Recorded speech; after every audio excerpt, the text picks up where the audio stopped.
Hello, through there is Whalley Abbey. It's in Whalley in Lancashire. And we're going having a look round. Wow.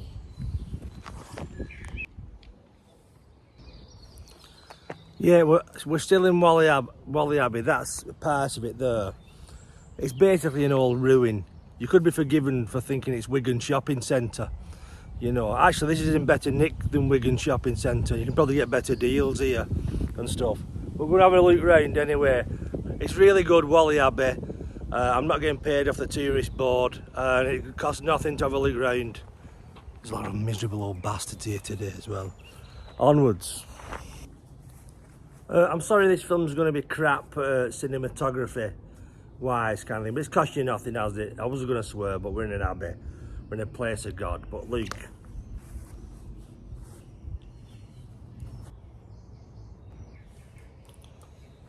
I could definitely get a job on the Discovery Channel. Anyway, here was the day stairs. There's a sign down there. Can you see where my hand is? It says day stairs on it. Whalley Abbey. Let's go for another look.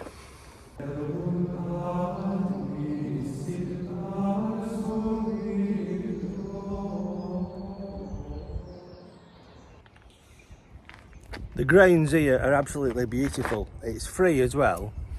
And if you ever want a day out, something to do, and you can't be bothered with being mouthed off scrubbers and striking kids, it's one of the best places you can go to in Lancashire, I think. But that's just my opinion. These at the back with the kitchens, I'm going to read to you now if you can hear me. The abbot was a figure of great importance as well as his religious duties. And running the abbey, he was a major landowner and responsible only to the Pope. This role involved entertaining important guests. While the monks led an austere existence, the abbot and his guests lived rather more luxuriously. Where have we heard that before? It is believed that by the 16th century, around 20 servants were attached to the abbot's household. The accounts for Abbot Pasley in 1520 and 1521 show lavish spending. Large quantities of meat were bought, and between 30 and 40 today, 30 and 40 pounds, 16,000 today, was spent on wine in each of these years. Purchases included figs, raisins, licorice, ginger, cinnamon and sugar, which were being kept in a locked cupboard. Parsley's expenditure on provisions seemed to have been about £500 per year, £210,000 today, out of an income of £900. The income came from rents on land owned by the Abbey, which stretched from Staining near Blackpool to the Wirral. The township of Whalley was a demesne land used for the benefit of the Abbey, and the abbot even owned a deer park for hunting. Yeah, so basically the rich lived opulently and everybody else suffered, and it's the same old story really. But yeah, them were the kitchens. This was the kitchens, I believe, of Whalley Abbey. I should imagine that these were the fireplaces.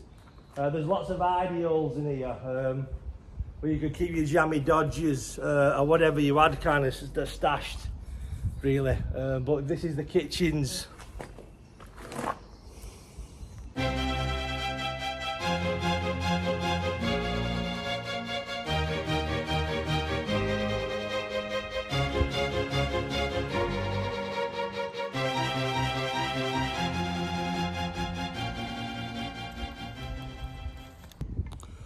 I'm not sure if these bits are shit actually, but I'll have a bit of a read for you. It's a bit windy.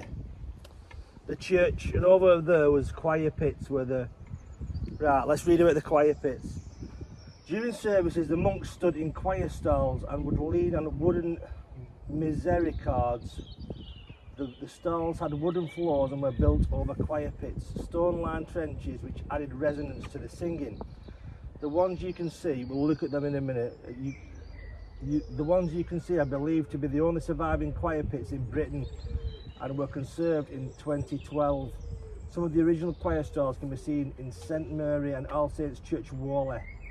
Daily life in the Abbey revolved around the canonical hours, eight services held at specific times of day, when the choir monks would sing hymns and psalms and read from the Bible. They would also attend daily mass. Monks ordained as priests, also known as celebrated their own mass. Beyond the choir pits, the large open space was the nave of the church, where the lay monks attended services. Sorry about me reading. Yeah, that's the choir pits are over there, and there must have been a church here or something. I wonder if this is the altar. I'm just guessing. See this thing at the back. The powerful de Lacy family had founded an abbey at Stanlaw, Cheshire, but this had proved to be an inhospitable location. In 1283, Henry de Lacy, Earl of Lincoln, and great-great-grandson of the original founder, granted the monks land at Whalley in 1296. Abbot Gregory of Norbury, with around 25 monks, arrived to begin work on the abbey.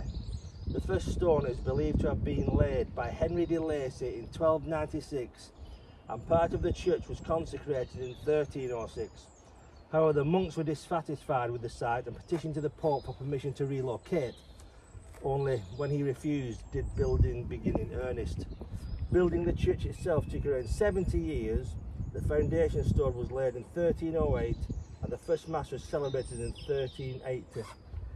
The monks at Whalley were Cistercians, otherwise known as white monks, because of their undyed woolen habits. The order had evolved from the Benedictines, but over the centuries this order had become lax. The Cistercians, I stuttered them, wanted to return to the simple life of manual labour, self-denial and prayer. The monks were divided into choir monks and lay monks. Lay monks would farm and do the household tasks, while choir monks were the elite whose main function was to pray. Yeah.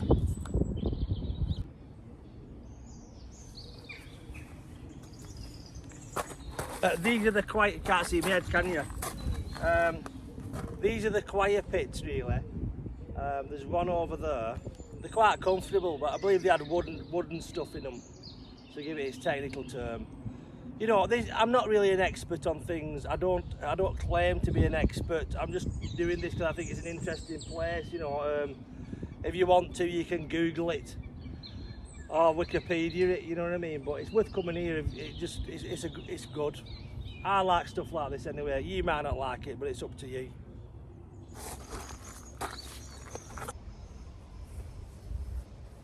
Once again, this is very reminiscent. I'm being heckled off a cow. Once again, this is very reminiscent of Wigan's new shopping centre. I mean, it looks a lot cleaner and more organised. Just saying.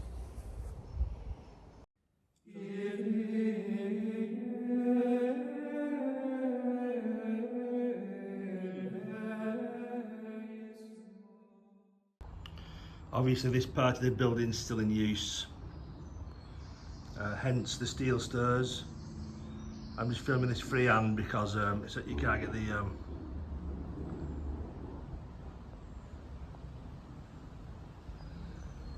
some great windows, proper architecture.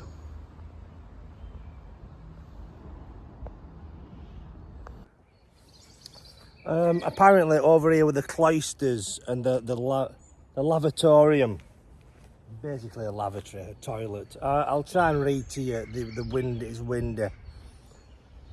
Work on the cloisters was almost certainly started before the church was finished. The east range to your left belongs architecturally to the late 14th century. Although the west range is later, it seems that the full set of abbey buildings were not completed until the 1440s. The cloisters were covered walkways around a central open space. On the left they led to the chapter house where the monks would meet each day to discuss abbey business, make confessions and receive any punishments due. Yeah. Above the east range, also to your left, was the choir monks' dormitory, while the buildings to your right was the lay brothers' dormitory, with the solarium for food storage underneath. The choir monks' dormitory had a set day of night and stirs, with the day stirs leading to the cloisters and the night stirs to the church. In the cloisters, the more educated choir monks spent their time copying manuscripts, which would be given as gifts or sold to rich patrons or other religious institutions. Scribes were used a wide variety of materials for their ink, ranging from humble plants to prized and fabulous, expensive, bright blue lapis lazuli found in Afghanistan. They even produced a highly toxic mineral, arsenic, which produced a rich yellow colour. The lavatorium, where monks were required to wash in cold water before meals. Where's that round here? That at the back. Can you see it? There's like an archway down the back. The monks' towels were kept nearby in cupboards, and the lavatorium would have sand and whetstones for monks to sharpen their eating knives. Soap was expensive, so it was like the monks washed using a herb known as soapwort. Beyond was the monks' kitchen, an effective whisper bin there, where the meals were taken in winter, where the days were shorter.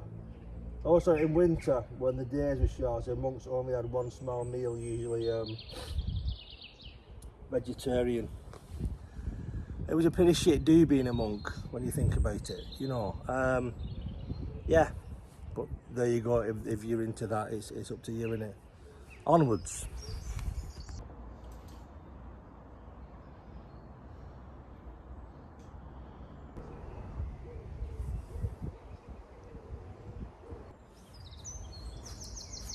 Well everybody, that concludes our look round Whalley Abbey. There's one more board to read there, but I can't be arsed, and you're probably not interested anyway.